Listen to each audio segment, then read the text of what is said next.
John chapter 1, verses 1 through 5. John 1, 1 through 5. It reads, "In the beginning was the Word, and the Word was with God, and the Word was God. He was in the beginning with God. All things came into being through him, and apart from him nothing came into being that has come into being. In him was life, and the life was the light of men. The light shines in the darkness, and the darkness did not comprehend it."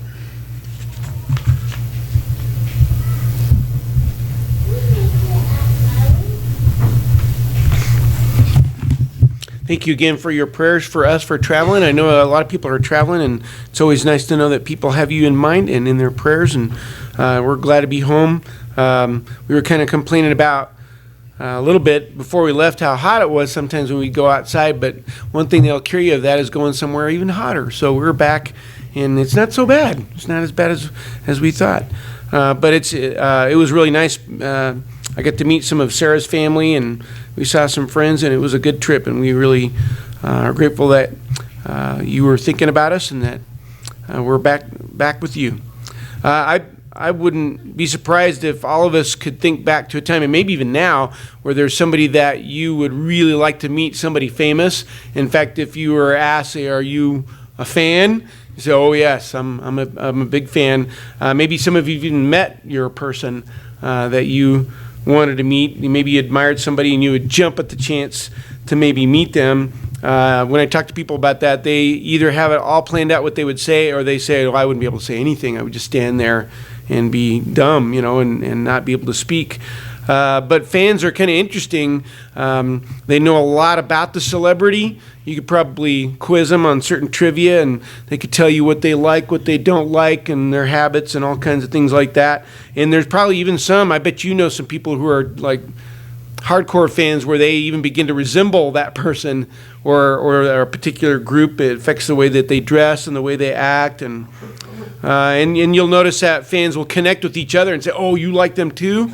And so they form a group, and more, especially I think with music celebrities, not only is there an impressive group of fans, but that group will take on a specific name. It's kind of become this trend, say, "Oh, I'm a fan of this group," and so we need to come up with a collective name for ourselves. There's a bunch of them. Just a couple of quick examples. I guess the Taylor Swift fans are called Swifters. Not very creative, but... and then I even knew about this, the group Grateful Dead, the Deadheads. They even travel with them. I guess they'll continue to do that until the Grateful Dead are truly dead. So they will be fans, and there's a lot of groups like that where we're devoted to this person, and they come up with a name for themselves, often pretty creative. It's kind of an odd arrangement. I guess all of us would follow certain people with our devotion, not in a literal way, but all of us kind of fall into a category where we admire certain people, and all these people know a lot about the celebrity that they are devoted to, and some of them would even say that they love them, say, "Oh, I love this person," but they don't really know them. It's kind of an odd arrangement to say, "I love this person," and yet coming from the other direction, there's not even any awareness. There's no real connection, no real relationship. And sad to say, I was thinking about this because in some ways there are fans of Jesus today on the same kind of level. People basically know what he likes, what he doesn't like, maybe some of the things that he did or didn't do, and some even try to resemble him and say, "Oh yeah, I'm like him. I'm a Christian." And there's even a sense of connection with others. They get together with other people and say, "Do you believe, everything about Jesus?" And me too. I'm a big fan. Express a similar devotion, and maybe even take on the name and say, "We follow Christ." Yeah, we're Christians. It can end up being kind of an odd arrangement, even in this case. All these people that know about Jesus might even say, "Oh yes, I love him," but they don't really know him. There's no real connection, no real relationship. And we're called Christians. We follow Christ. That's kind of why we're here this morning, of course. But there's a real danger of just being fans, of not really being his disciples, more like what people are like when they're just fans. It's very possible to claim Christianity and still not know Jesus, not for real. And what's interesting is that even when he was here and walking among the people, people thought they knew him, I mean, they were standing right next to him, spent days, years with him, but they didn't really know him. They only had kind of their image of him. People had been waiting a long time for him to show up. People were well aware that the Messiah was going to be arriving, and the Old Testament prophets told about him coming, and so they knew certain things about like where he would be born and the nature of his birth and some of his actions. But over the years, as they were waiting, their image of the Messiah became distorted, so much so that their expectations didn't match the reality. They had developed kind of a custom-made version of their Messiah, and by the time he arrived and he was standing next to that image that they had in mind, he was nothing like they expected, even to the point of conflict. It kind of didn't work well with each other, and they didn't really understand who he was. And I'm convinced that can happen to us if we're not careful. Being a Christian, I think, sometimes involves adjusting our ideas about Jesus. I think we've all done that to a certain extent, where we have to shake off what we thought Jesus is and get a more accurate idea of who he is. Our idea versus who he really is are often in conflict. And this has always been the case. If you look at John 1 again, I want to point out one specific phrase that Joe read for us. John 1, starting with verse 1, is telling us some pretty significant things about Jesus. We'll come back to several things in this passage here in a second, but read this with me. It says, "In the beginning was the Word, and the Word was with God, and the Word was God." And right away you'll notice that it's talking about Jesus and the Word as interchangeable. "He was in the beginning with God. All things came into being through him, and apart from him, nothing came into being that has come into being. In him was life, and the life was the light of men." Now notice this part. "The light shines in the darkness, and the darkness did not comprehend it." So a good symbol of Jesus is light, and a good symbol of the world is darkness. And it says the darkness did not comprehend it. He arrived, and they just didn't get it. I mean, they were with him. He talked to him, but there was still this gap that they couldn't seem to get across. And a lot of it was because he was light. Light and darkness don't necessarily get along. I'm a teacher, and there's many times when we'll turn off the lights to watch something that has something to do with what we're studying. And when I turn the lights back on, after everybody's been in darkness for a while, I've noticed nobody ever says, "Thank you for turning the lights back on," with no warning at all. Nobody ever says that. There's a collective groan, and they shield their eyes and they turn away, and it's like I'm causing them pain that I've brought the lights back on. That's kind of like what the arrival of Jesus was. It was a sudden light, and people weren't necessarily grateful for it. They weren't that thrilled to see him. They had somebody else in mind, and that's why they didn't always get along. They were living in a dark world, and the darkness does not comprehend the light. And our reaction to Jesus can end up being the same. Even though we claim to follow him, he's much brighter than we expect, and maybe brighter than we want. It's kind of like, could you kind of tone it down a little bit? We want just enough to feel better, but not so much that it begins to interfere with our plans. And many turn away, or many try to just turn the volume down. And the reason is because Jesus is God. That's pretty important to keep in mind. That's one of the things that John 1 and verse 1 is saying, that Jesus is God. And that's an amazing thing, that God lived among us and continues to live among us. There's no way to exaggerate how amazing it was that he came as Jesus in flesh and blood. If you look at Hebrews 1, verse 3, it's referring to Jesus. He was completely a human being, but he was completely God. And I think it's easy to forget that. And in Hebrews 1:3, we're told he is the radiance of his glory and the exact representation of his nature. Jesus was God getting close to us without destroying us. It was a pretty profound arrangement, because God is completely holy and we are not.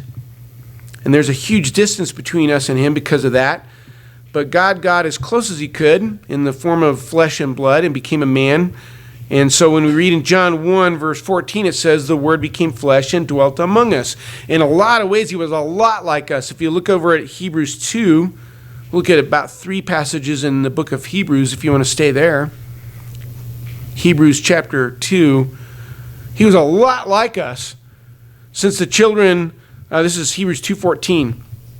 Since the children share in flesh and blood, he himself likewise partook of the same. He had bones and flesh and blood just like us. And then Hebrews 2:17, he had to be made like his brothers in all things. He had to be just like us.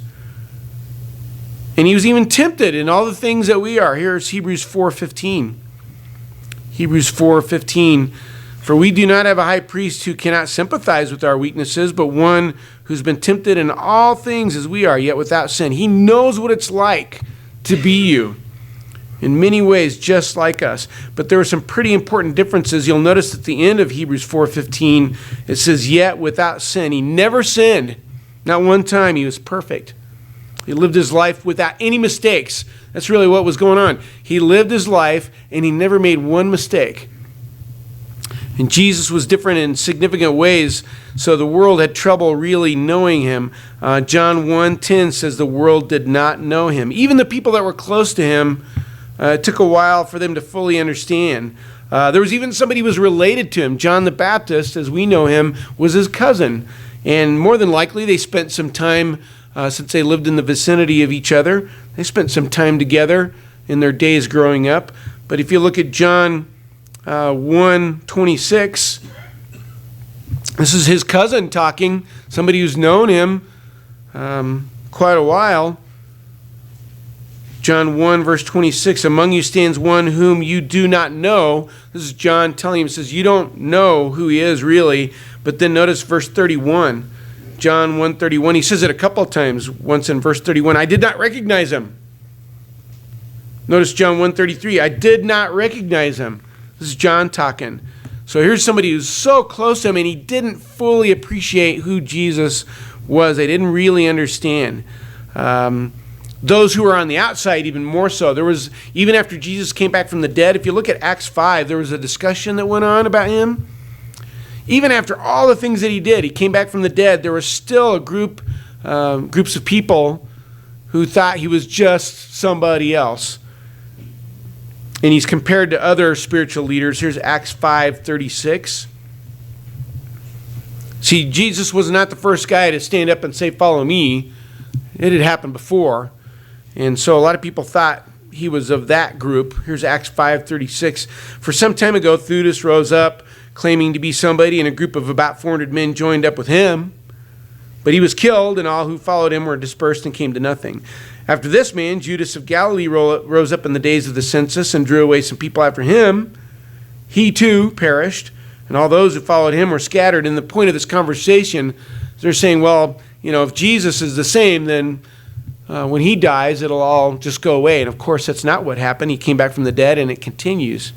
But to them, Jesus was just one of many. I think a lot of people think that today too, that especially people on the outside maybe look at what you're doing and say, well, Jesus is one idea, and they miss the point.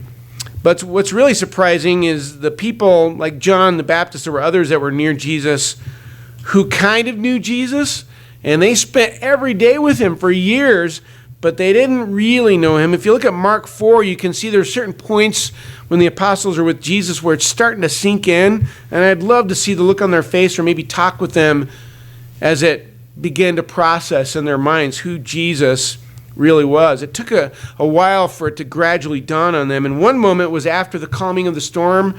Remember, they're in the boat and they're terrified, and he calms the storm. This is after the danger's over, but they're still afraid. And notice in Mark 4, verse 41, they ask a pretty important question. They became very much afraid and said to one another, who then is this, that even the wind and the sea obey him? Not to be disrespectful at all, but they're saying, who is this guy? We thought we knew who he was. They had a certain idea of who Jesus is, but it's still not fully hitting them who he really is. They knew he was Jesus, but they didn't understand that he was God. See, the person that said, peace be still, is the same one that said, let there be light, and they hadn't made that connection yet. The darkness did not comprehend. They were having to fight that. and the darkness does not comprehend today. I think it's probably true that for most of us, any image of Jesus is pretty much that, just an image of Jesus. Just a picture, or maybe at best a phrase. Not much to it, really. Not much depth. Maybe some vague characteristics. We get most of our ideas from the world and not as much from the Word when it comes to Jesus. So it's easy to end up with a personalized version of him, just like those living in the first century. And we have trouble matching up our expectations with the reality of the true Jesus. It's very possible. It's kind of startling to think of this. It's very possible to be a Christian following Christ and discover that you're only following an image, kind of a cardboard cutout that I came up with that maybe I have kind of cobbled together from different ideas. All kinds of things are said about Jesus, who he is, and it depends on who you talk to. You could interview people on the sidewalk, and I'm sure you get all kinds of answers. The world thinks he can be whoever you want. He's an adjustable Savior and conforms to your life instead of the other way around. There was one point where Jesus kind of cornered his followers. This is in Matthew 16. They have an interesting conversation. I don't know how it came up or why it came up, but Jesus asks his disciples in Mark 16, he says, "Who do people say I am?" So what have you heard? People are talking. What have you heard they're saying about me? In Matthew 16:14, they tell him. He says, "Some say John the Baptist." In other words, some people say that you're your cousin. They think that you're the same guy. And others, Elijah. People say that. But still others, Jeremiah, or one of the prophets, just kind of a general idea there. And today it's similar. There's different ideas about Jesus. Who do people say Jesus is? And you could come up with a lot of different answers. A lot of assumptions about what he accepts or rejects. It's kind of like going back to the celebrity idea again. When you become a celebrity, some of you may be planning still on becoming that. And you'll know that the people your agent will say, well, this company wants you to endorse this, hold up this shoe, say that you love it, and you'll get $1 million or something like that. And people who are celebrities know that that's just part of the deal. People treat Jesus like a celebrity where he just endorses everything. They didn't check with him, have him sign anything, say, oh yeah, he loves this and he loves that. And without really asking his opinion on the matter, without his consent, he endorses just about everything. I'm sure you've been in conversations along those lines. After the disciples tell Jesus who people say he is, they say, well, some say John the Baptist, Elijah, Jeremiah, some of the prophets. Jesus carries it further, and he asks him an important question. He says, okay. This is in verse 15 as well. He says, who do you say I am? So that's fine. Let's kind of discuss what the world thinks, but who do you say I am? It doesn't matter what everyone else says. The key question at this point, what really matters is who do you say I am? And even the ones who walked with him didn't really know him. Now, they do pretty well at this point, but the darkness did not comprehend. You can see this. Look at John 14. There's this moment. This is one of those things where I wish I could know more, maybe see some more details. And you've heard where Jesus says, I am the way, the truth, and the life. No man comes to the Father except through me. I'm going to read a little past that. So he's been having a conversation with the disciples after spending a lot of time together. And remember, they've been together a long time. John 14, verse 6, Jesus said to him, I am the way and the truth and the life. No one comes to the Father but through me. If you had known me, you would have known my Father also. From now on, you know him, talking about God, and have seen him, talking about God. You have seen God. That's what he's saying. And then the very next verse, look at verse 8. Philip said to him, Lord, show us the Father, and it is enough for us. And I don't want to second guess. I don't know what look Jesus had on his face, but I can picture him kind of shaking his head saying, you don't understand. Because look at Philip just said, I'm ready to see God. Show us God. Here's verse 9. Notice how Jesus puts this. Jesus said to him, have I been so long with you, and yet you have not come to know me, Philip? He who has seen me has seen the Father. How can you say, show us the Father? It's kind of like you say, Philip, don't you realize who you're talking to? And I imagine the look on Philip's face, maybe making eye contact with Jesus, and slowly, I don't know, maybe it clicked that day, maybe not yet. But he's, oh yeah, maybe he fully began to understand who he's talking to, and it's starting to sink in. The very ones who knew Jesus best, the ones who walked with him all the time, still didn't realize who they're dealing with. And maybe Philip got it. Maybe that day it hit him. So Jesus is God, the author of the universe, the author of me. Even after years of being Christians, I believe it's possible we don't realize this ourselves. And we are being asked the same question, have I been so long with you and yet you have not come to know me? It needs to click for us. Jesus is God. He's the author of the universe. He's the author of you. Very possible to claim the title of Christian and never really know Christ. And there's only one way to know Jesus for sure. In John 1, verse 1, it talks about Jesus and the Word interchangeably. It just makes sense that if you want to know Jesus, you've got to know the Word. To spend day after day not spending time with it is to disassociate yourself from the Savior and get a lesser idea of who he is. They cannot be dealt with separately. There was a discussion between a friend of mine and somebody else, and they were kind of hung up on, all those rules that Christians have to do. He said, well, you know what? I focus more on the man than the plan. I'm more about the man than the plan. And he was trying to separate the two. He says, no, the man is the plan. Jesus is the Word. You cannot have one without the other. But people love that idea. So, well, not so much about all these rules and regulations in the Bible, but I like this idea of being saved. Yeah, I'll go with that. And they feel that they can separate the two.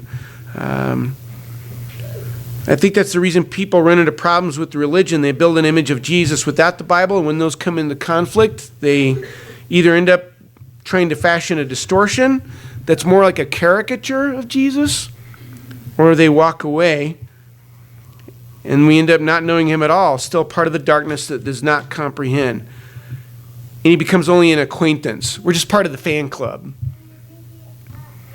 Even at our best, I know this. I know this about me, and I'm sure it's true about you.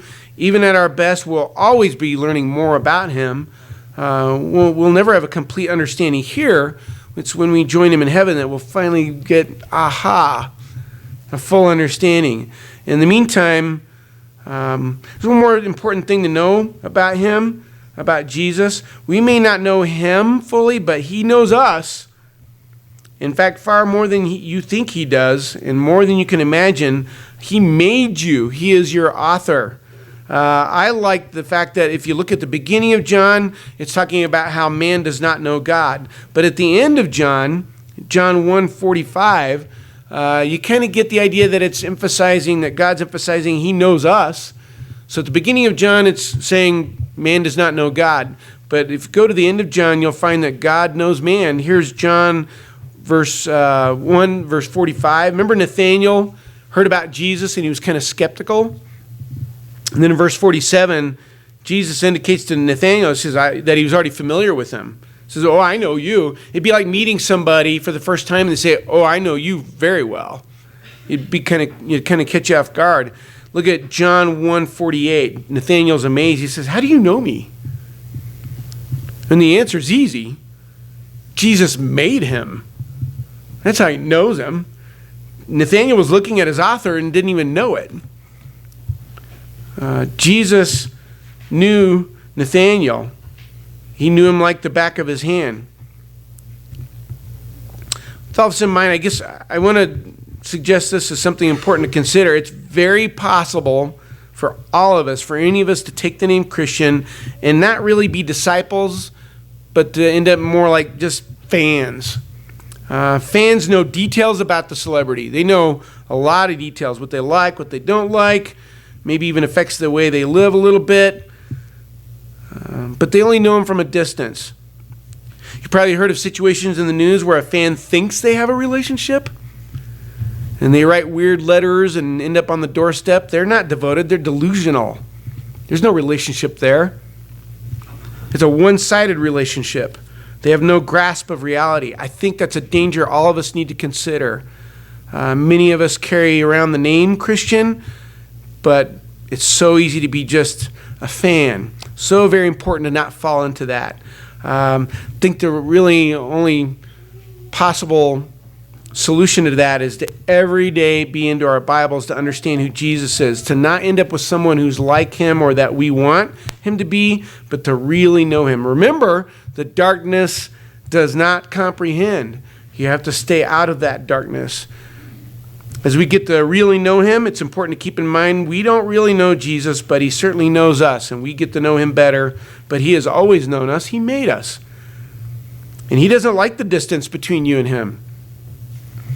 To close this distance, it takes more than using the term Christian. It means being baptized and living like Jesus. There's always an opportunity to make things right, to confront yourself, to become real. And if there's anything that you need to do this morning that we can help with to make sure you're truly connected to God, we want you to feel free to come forward while we stand together and sing this song.